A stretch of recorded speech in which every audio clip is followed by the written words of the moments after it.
Join Zweig Group in Tampa Bay, Florida on September 18th and 19th for the 2024 Elevate AEC Conference and Awards Gala.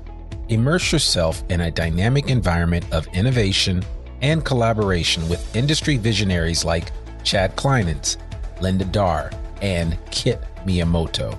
Enjoy thought-provoking keynotes, engaging breakout sessions, and unparalleled networking opportunities. Come, celebrate excellence at our iconic Black Tie Awards Gala and gain insights to propel your firm forward. Don't miss out. Register now at zweiggroup.com. We'll see you in Tampa this fall. Hey everyone, it's Randy Wilburn with the Zweig Letter Podcast. Today, we're excited to bring you an encore of one of our most popular episodes. Join us as we revisit my conversation with Justin Smith, a Zweig Group advisor in the project management space, where he dives into their innovative work when it comes to project management and project management training. This episode is packed with insights on proper project management for your design firm. Let's jump right in and enjoy this fan favorite once again. Welcome to the Zweig Letter Podcast, putting architectural, engineering, planning, and environmental consulting advice and guidance in your ear. Zweig Group's team of experts have spent more than 3 decades elevating the industry by helping AEP and environmental consulting firms thrive. And these podcasts deliver invaluable management, industry, client, marketing, and HR advice directly to you, free of charge. The Zweig Letter Podcasts, elevating the design industry one episode at a time.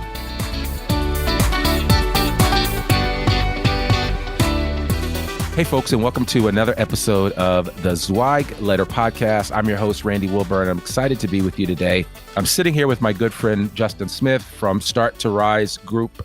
Actually, it's Start to Rise LLC. And Justin is part of the Zweig advisory team, as I am. And so I wanted to bring him on because he's actually teaching a class that I used to teach from time to time for Zweig back in the day. And I'm so glad that Justin came on the scene to take it over and has really just molded into something really special. And I'm specifically talking about project management. And for those of you that listen to this podcast on a regular basis, if you work anywhere in the design industry space, you know that one of the biggest challenges that design firms have is project management, right? How do we make sure that everybody on the team understands how to operate within the confines or construct of a project, how to interact with both the client as well as their team members, how to communicate effectively? There's so many moving parts to a project management team, and there's so many qualities of a good project manager, a good assistant project manager, or APM as we call them, and even a good senior project manager. But we also know what a bad project manager looks like as well. And typically it's individuals that struggle with communicating effectively and doing so much to move the team along throughout the process. So I said, who better to bring on the podcast than Justin Smith to have him share what project management really is, and also kind of share some of the war stories that he's gone through throughout his career as both an engineer and a consultant to this space. So without further ado, Justin Smith, I know that was long-winded, but I wanted to set you up for success here. Welcome to the Zweig Letter Podcast for the first time. Well, after that introduction, I feel like I need to lower expectations a little bit before we get into it. But thanks very much for having me. Pleasure to be with you. Always a good time talking to you, Randy. Absolutely. Absolutely. So, well, listen, man, I'd love for you just to give the audience your superhero origin story and just tell them a little bit about yourself. Sure. So originally born and raised in the Midwest, Michigan specifically, went to school at SMU in Dallas, Texas. Go Ponies. Majored in civil engineering, primarily because I was drawn to math and found myself to be a pretty concrete thinker, but struggled a little bit with some of the abstract nature of more advanced math. So engineering seemed to blend the best qualities of science, math, concrete thinking, and the ability to produce tangible results. And I found myself really drawn to that combination. So Graduated with a BS and an MS from SMU, went to work for a local civil structural firm in Dallas, Texas in 2008. What better time to enter the industry? But it definitely taught me a lot of lessons about learning quickly and getting a peek into how leadership teams made decisions on projects. So from there, my career took me across the country, worked for a time in New York, worked for a time in Florida, and now I'm presently located back in New England, in Connecticut.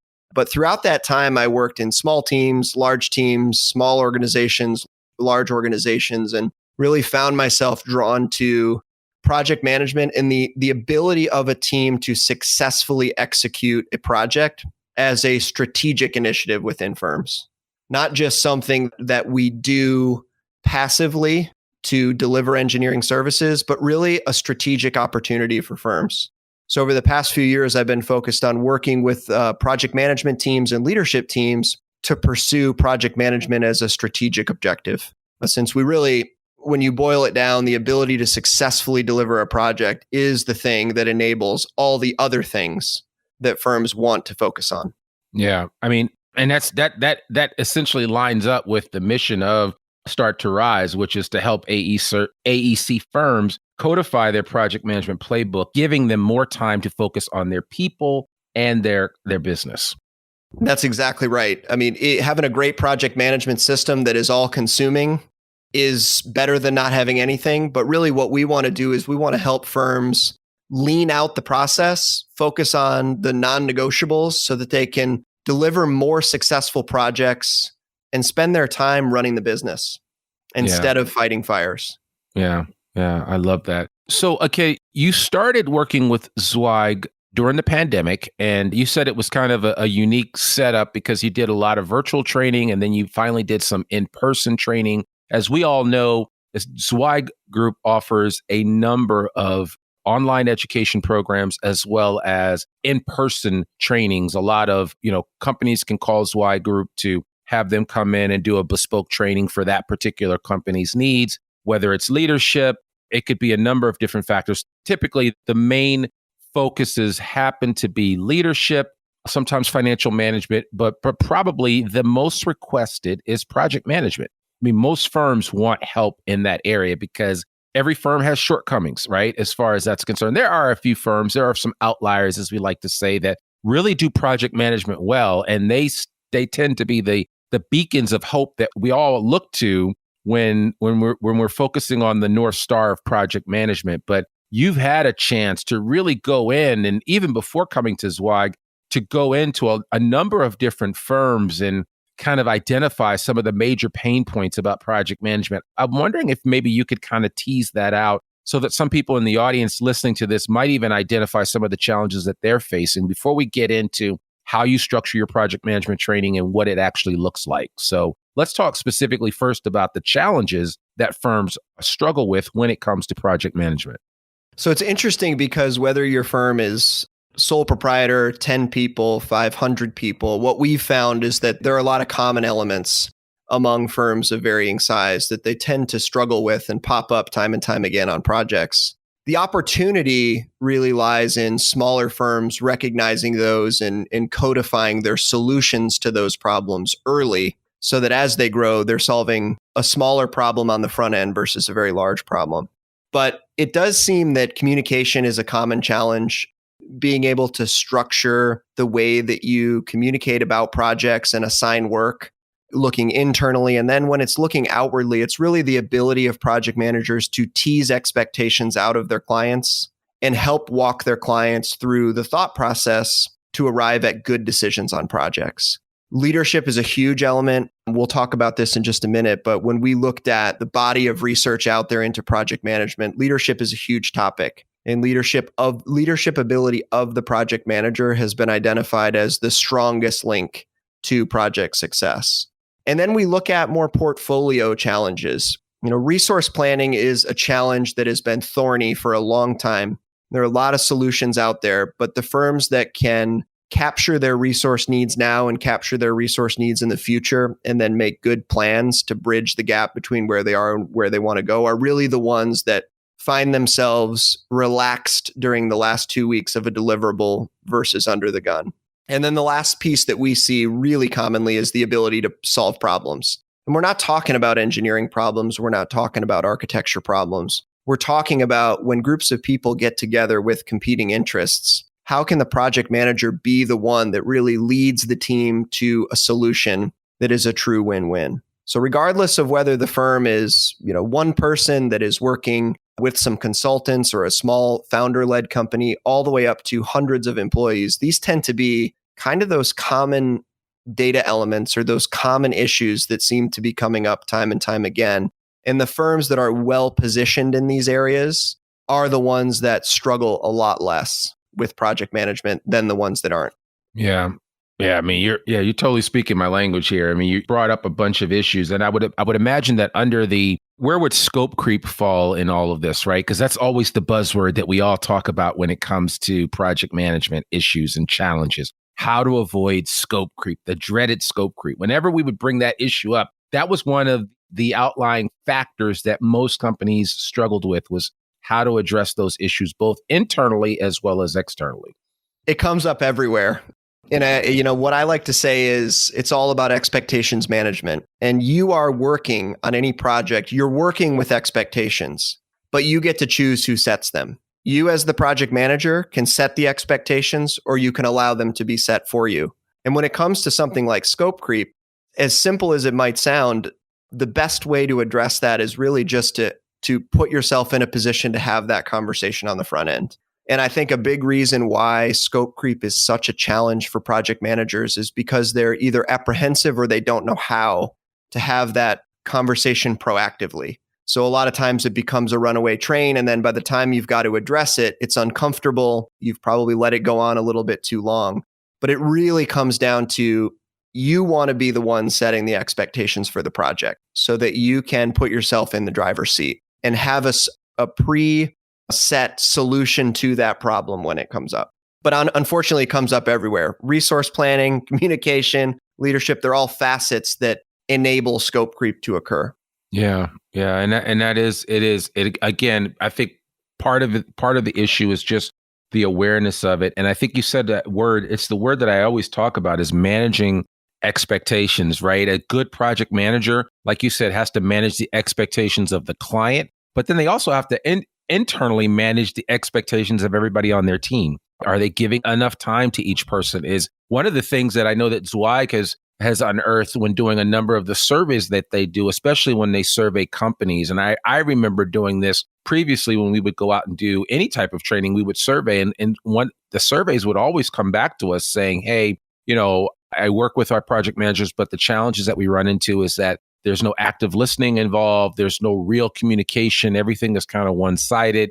We're not fully being, they're not taking us by the hand to show us exactly what to do properly so that we won't make these mistakes in the future. And so those are some of the challenges that we've seen over and over again. And this is old hat. I mean, this was happening in the 90s. I'm sure it was happening in the 80s before I got into the industry, but I've been in this industry and involved with this space for 20 plus years. And I also want to say that this is not an indictment on the design industry. I think most vertical industries struggle with this in some way, shape, or form. It's just that we just have to come up with solutions on how we deal with it and create better leaders that can flow even in the face of challenges that they're going to face, right? Because every project has a challenge, no matter what. There's no such thing as a perfect project because every project has its challenges that you have to overcome. The question is, do you have the tools necessary to overcome them?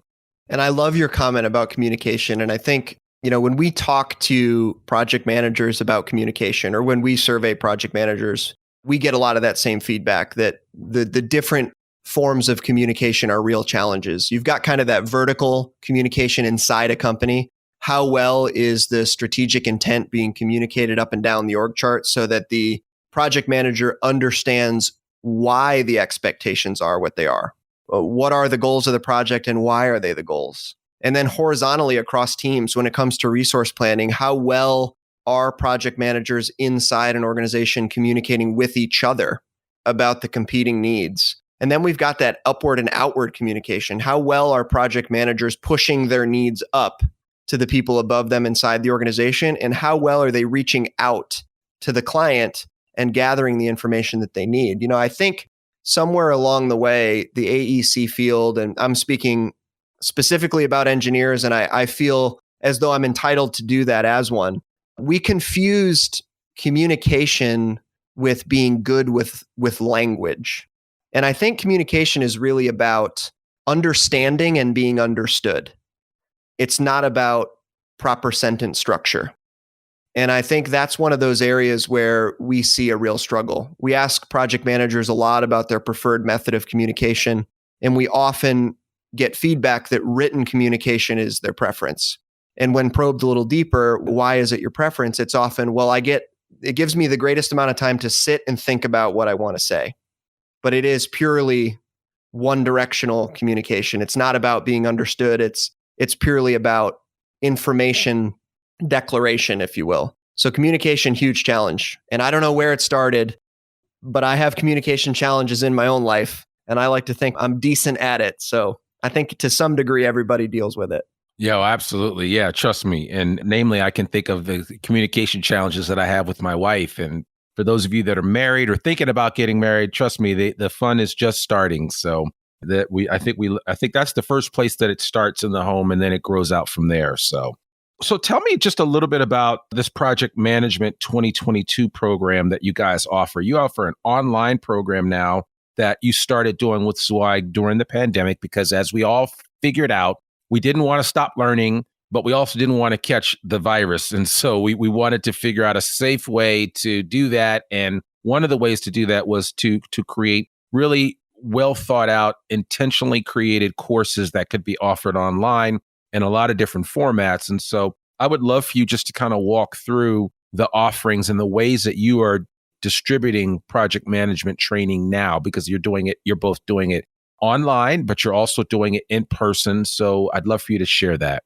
Sure. So we got a couple of different formats that we work within, but I think the best way to describe it is to start back at the beginning, which is when the pandemic started, we were in the process of delivering a revamped project management training, or a new or different project management training that got the brakes slammed on right before it got started. So we were building a program that was a little bit different than some of the offerings that are out there to begin with, which is rather than start with Justin's experience, we like to call it an N of one, Justin's experience, and we're going to build our project management training around an N of one. What we did is we said, let's look at the available body of research into project management for engineers and architects, and let's see what's being studied, what's working, and what's not working. And we found amazing research into AEC organizations across the world. So in addition to the over 2 million data points that Zweig is collecting every year about domestic AEC firms, we're able to reach out and look at research organizations that have been studying similar companies across the world.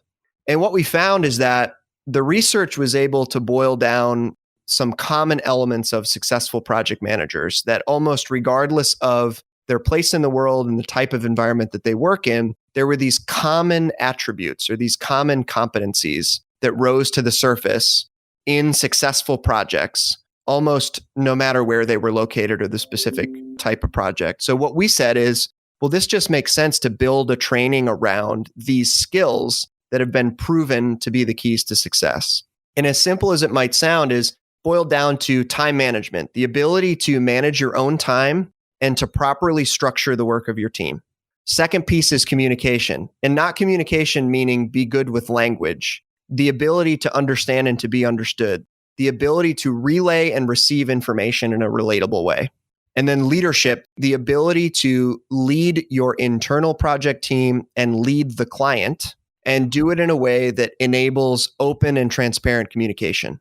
And then the fourth piece being problem solving and conflict resolution. So identifying sticking points in a project where conflicts commonly occur, and then creating a structured process through which you can solve those problems. Now, we didn't plan it this way, but it worked out nicely. These 4 topics allowed us to take what was going to be a one-day training and break it up into modules that could be delivered virtually. So our virtual offering currently is 4 modules, 90 minutes per week, and 4 back-to-back weeks, where each week is focused on one of those modules, walking through those 4 content areas. When we deliver this program in person, The big change is there's a little bit more blending of the modules. It's a little bit less one module starts, stops, the next module starts, stops, a little bit more blending. But we also introduce real live cases that the participants in the program work in small groups. Some of these are project problems. Some of them are interpersonal problems. Sometimes we ask them as a project team to actually build something. So here you go. You've got a real life project. You've got a time element. You've got a material element. You've got a scope element. You've got a cost element. Let's see how we blend these things to work together as a group. When we bring it in-house to a firm, we're going to look specifically at what are that firm's key challenges and how can we structure the discussion topics and the cases to that particular firm's unique pain points. And then kind of on the other end of the spectrum, we've got what we call full custom program, which is we come in, we evaluate what's working, what's not working inside a program. And the way I like to describe it is we want to understand where you are. We want to understand where you want to get to. We want to understand the size of that gap. We want to build a bridge to get from one side to the other. And then we want to walk your team across the bridge.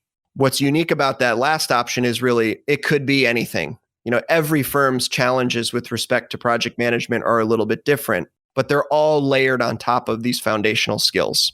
Yeah, it's so funny. As you were talking about that bridge, I was thinking about the Rainbow Bridge in Thor and how that bridge can literally take you anywhere, right? And so it's in the same way, this custom focus of doing this in-house project management training really gives you the opportunity to lay out something that has never been seen before within your organization. So it's not off the rack. It is something that's highly bespoke to what your needs are.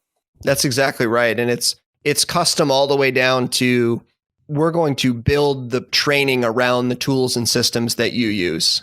So when we give cases, you are going to work these problems using your own tools as if this is a real project. And we're going to provide the framework to do it successfully. We might pretend to be your client and give you a hard time during it to see how you react. There's a lot of different ways that we can take it. But the idea is to train a group within a company in that company's way, that company's playbook for how they run a project. A client recently said, we really want our project managers to be the quarterback. And we want the quarterback to know the strengths and weaknesses of every position so that if we call a play and they come to the line and they see that what the defense is giving them is not going to work, they know enough about where we're trying to go that they can call audibles at the line, and we're confident in their ability to do that. So we want to build a playbook that is flexible enough that it allows the project manager the latitude to make changes as they need to, but we want to make sure that the goals of project management, so how that particular firm measures the effectiveness of project management, is non-negotiable. Everybody understands it, and they're calling plays with a clear understanding of what's expected of the role. Yeah. I love that football analogy too, right? Because when you think about the best quarterbacks in the game, those that can read a defense and can call audibles on a regular basis, right? Because a lot of times coaches, leaders, right? And in this same vein, when you think about a coach being somebody in the C-suite or somebody that's leading the company, doesn't always give their quarterbacks the ability to audible, right? But when a company has people that are trained adequately and they have confidence and trust in the process, then you can give people audibles and know that they're going to follow through properly to make sure that things don't fall by the wayside. That's exactly right. And I think having a program that leadership teams have a hand in creating is a huge component of building that trust.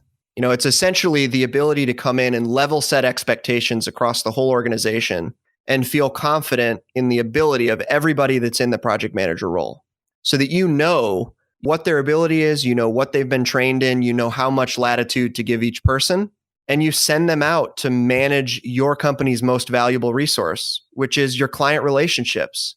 But you've got to be confident that they've got the nuts and bolts nailed down before you can allow them the latitude to go out and audible. And I think what we see a lot of is putting project managers in the seller-doer role without putting any focus on, are they actually equipped and enabled to do the job that they're supposed to be doing first before we reach for that next thing? Because one of the best things that project managers can do to further deepen the strength of those relationships is deliver successful projects over and over and over again. And I think, a lot of times when project managers think about this term marketing or seller doer, they think about this as, well, I got to be taking people to lunch. And it's no, in your role, what you need to be focused on is deliver success and be a steward of the client relationship for the organization. That's really what it's about. But you can only do that if you've got a really good process that repeatably delivers good results. Yeah. You use the S word. I love that. You want to be a good steward. And man, that manifests itself in so many different ways within successful organizations. And so I think that's like the mindset, right? That individuals in the design industry space have to have, or in any business for that matter, that want to be successful. You have to be the stewards over your time, over the talent that's around you, over the capabilities that your organization offers. So I think it's really important. And to go through a strong project management training program can kind of put you on that path to success. And I'd be curious to know, as we kind of wind this up, because it's a good conversation. And as I told you before, I kind of said it in advance. And for the audience, just in case you're wondering, I already told Justin that I'm bringing him back on for another deep dive into this conversation, because I don't think that project management should just have one podcast episode assigned to it or focused on the topic. The subject matter is so rich. I mean, you could have a whole podcast on project management, right? And so that's an idea too. But the bottom line is we're going to talk more about this because we want everyone that's listening to this podcast to kind of see themselves in this process as they figure out and determine what type of training would be most efficient and effective for their organization. So, I think we're definitely going to spend some more time talking about it, I guess is what I'm saying. But as we wind up here, I would love for you to kind of just share, just maybe, I guess, what's the best way to do it? Just tell us a little bit about, you've kind of walked us through the different formats and the ways that you're doing it. If somebody's listening to this right now is like, you know what, I got to move this thing forward and I got to determine what's going to be the best way for us to do project management training, how would somebody go about making that determination or decision outside of just talking to you? Sure. So I think the first step is really look at the problem that you're trying to solve. Because if the problem that you're trying to solve is we've got a really good internal process that works really well for people that once they get a little bit of experience, but really what we need is a way to rapidly upskill less experienced staff. Just getting some basic management and leadership skills, probably a great first step.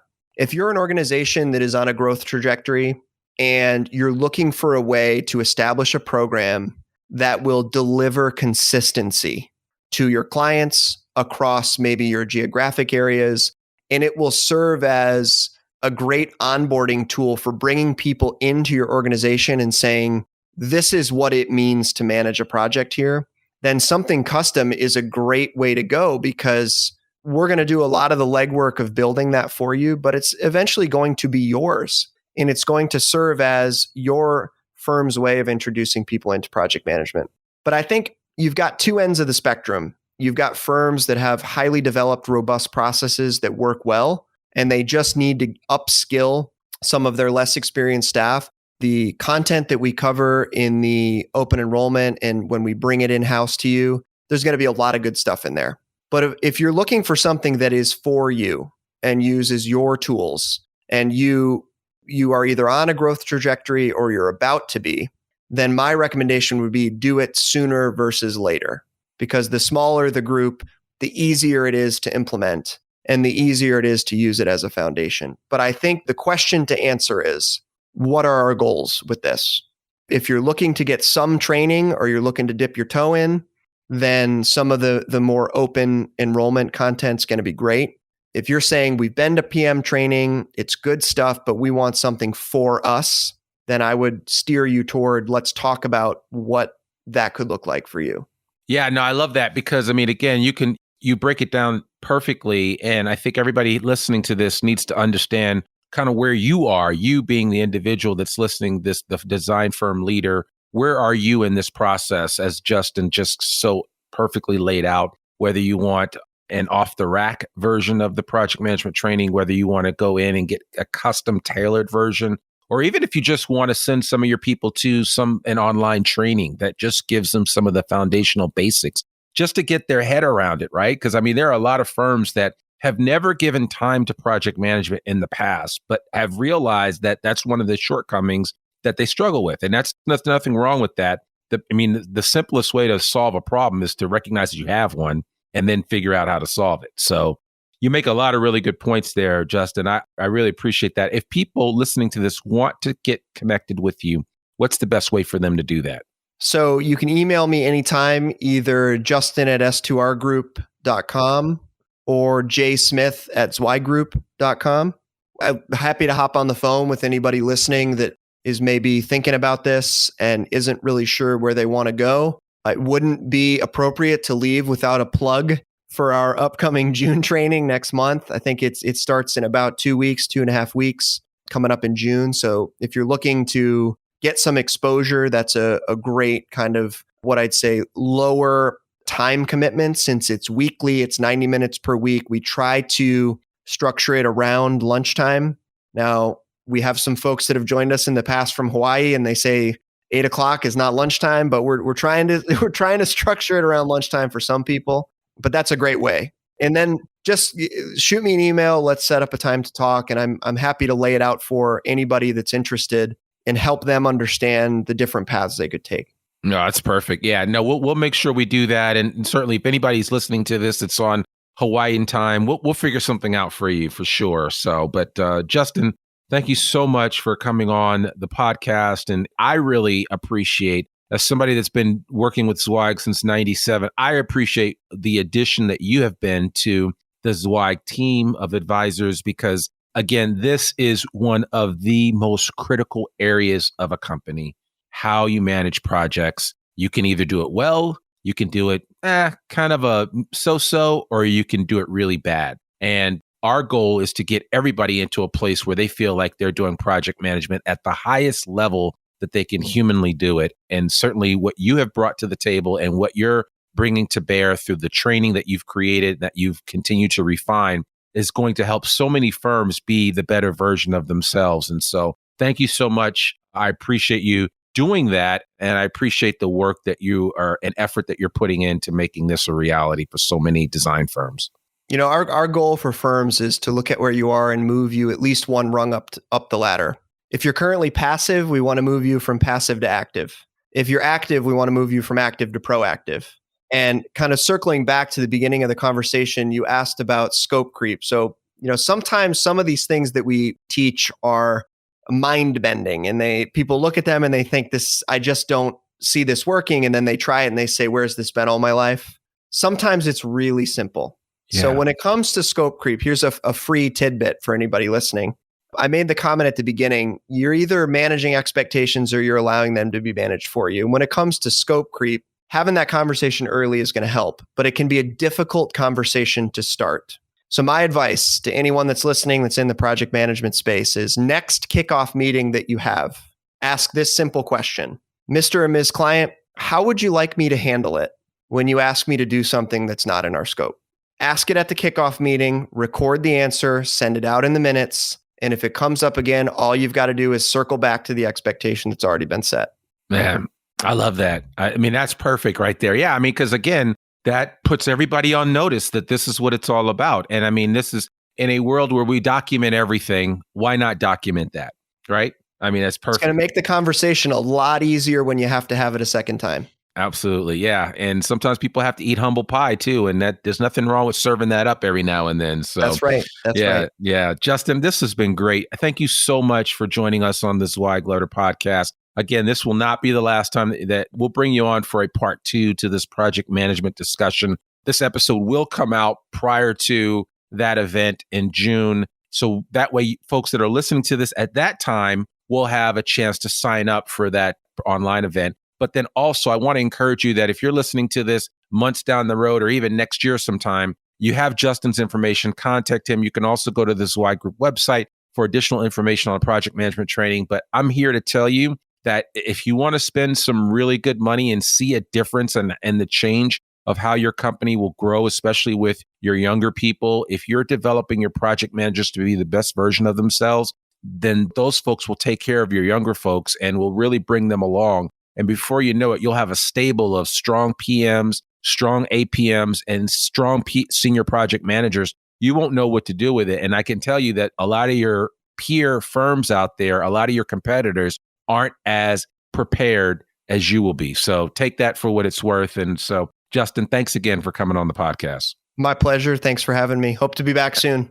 Absolutely. Well, folks, that's another episode of the Zweig Letter Podcast. To learn more about one of the oldest newsletters in the design industry, visit zweiggroup.com. Check out our brand new website. Let me know what you think. You can also read articles online. You can listen to this podcast and sign up for a free subscription to the newsletter and have it delivered right into your email inbox every Monday morning. Sign up today. For more info about Zweig Group's advisory services, like what we discussed on today's episode, or any of Zweig Group's publications, visit zweiggroup.com. You can subscribe to the Zweig Letter Podcast wherever you listen to it. And please consider rating and reviewing us on Apple Podcasts.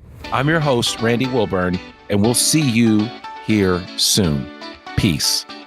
Thanks for tuning in to the Zweig Letter Podcast.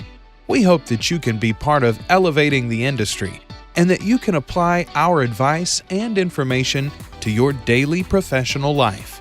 For a free digital subscription to the Zweig Letter, please visit thezweigletter.com/subscribe to gain more wisdom and inspiration, in addition to information about leadership, finance, HR, and marketing your firm. Subscribe today.